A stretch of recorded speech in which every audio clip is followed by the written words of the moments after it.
Hi, welcome to The Process. I'm your host, Madison Carter, and today I'm here with Thor Maandekok, graphic design major and 3D printer. Wow. So we're just going to jump right into it.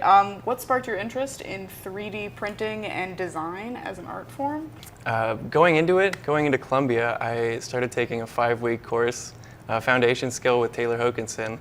And in those 5 weeks, he taught me how to 3D model from scratch, how to take 3D scans, and produce those, fabricate those here at Columbia. And it just kind of took off. I never put it down after those 5 weeks. Yeah, because it's not like a super traditional art form, but as like a graphic design major, how do you tie those two things in together? Right, so using these 3D models, I can then take those and produce simulations and renders, and then kind of combine my traditional graphic design history into this. I also have been making Snapchat filters. Yeah, absolutely. Yeah, so I can take these 3D models and then bring them into Snapchat's augmented reality.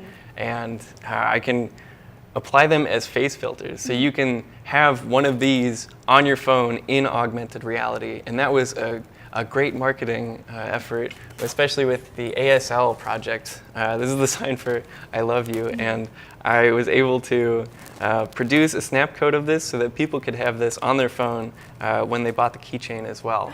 It's viral at that point. You can, if you receive a snap of this, you can swipe up on it, and then anybody receiving that can have that on their phone and send it out to their friends as well. This time last year, I got really into 3D scanning, and I was taking scans every single day. You know, if we're talking, at this point, I have 500 3D scans under my belt. And just taking these different pieces, these different scans of body parts and found objects, and combining those and seeing the connections between all of these different things. That's really where it's kind of culminating. It's just like these crazy monstrosities. Yeah, you do a lot of stuff with hands and faces. So when you're imagining art in your head, I guess, are these like shapes, are you inspired by anatomy? Kind of looking back into older arts and kind of drawing inspiration from some of those, and projecting it all into these crazy beings. I love mythology as well as just kind of new age tech and combining the two. And, you know, just pure emotions. Last semester was kind of a little bit rough. There was a lot going on, and kind of funneling all of that emotion into these sad and angry pieces came for some really disgusting anomalies, but now it's a much more lovable process. So this was one of my first pieces. This is actually my face when I was making a very sad face, as well as it's combined with a 3D scan of my hand that's been mirrored down the middle. I will take a 3D scan using essentially an Xbox Kinect, a handheld version of it, and kind of orbit it around my head. And that will essentially take pictures of every single angle and stitch them together into a mesh. And then I could take those meshes and mix them in a series of other programs. I really love Mesh Mixer as well as Blender, and right now I'm working in Cinema 4D, and I can take these kind of simpler scans and combine them with more in-depth ones. So then you get to pieces like this, and we're looking at, you know, upwards of 8 scans all in one. So this one took just over 2 hours. But it also required a lot less supports. It only required supports underneath because it can't really print on air. It's essentially a hot glue gun that's extruding plastic. But this one required a whole lot more supports. This one needed supports underneath these ram horns as well as inside. It's completely hollowed out in there.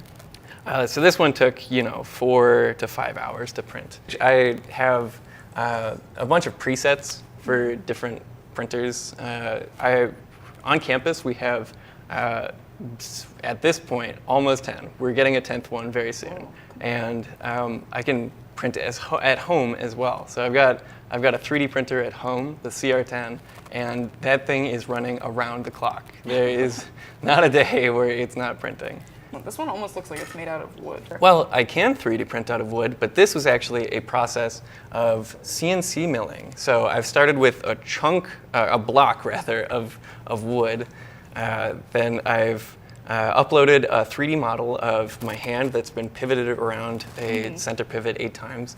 And then using this robot arm drill, it carved away from this block of wood. And I've ended up with this result. And that's kind of where I'm leading into with my newer projects. I'm currently building a table where all of the legs are going to be arms. Are you planning on making any other sort of like practical things? The table is definitely a stepping stone for this, but eventually I would love to build a gazebo made of hands. Like that's kind of end goal when I live in backwoods Canada, when I just have rooms of 3D printers and CNC machines. Why hands then, if you like hands so much? Hands just came to be. They, I've got 2 of them. I got 2. Most people have 2. And I've just been making. I've always been picking things up and tinkering with them, taking things apart, putting them back together. And, I'm always just working with them. I'm always kind of fiddling and tinkering, and, I can only say so much, but I can make so much more. You can check me out on Instagram at 3D Thor, or check out my website at thormaandekok.com. It's THORMAANDEKOK.com. Well, thank you so much for coming out and talking to us and showing your things. Thanks. Hey, I'll see you soon, Madison. Yeah, I'll see you.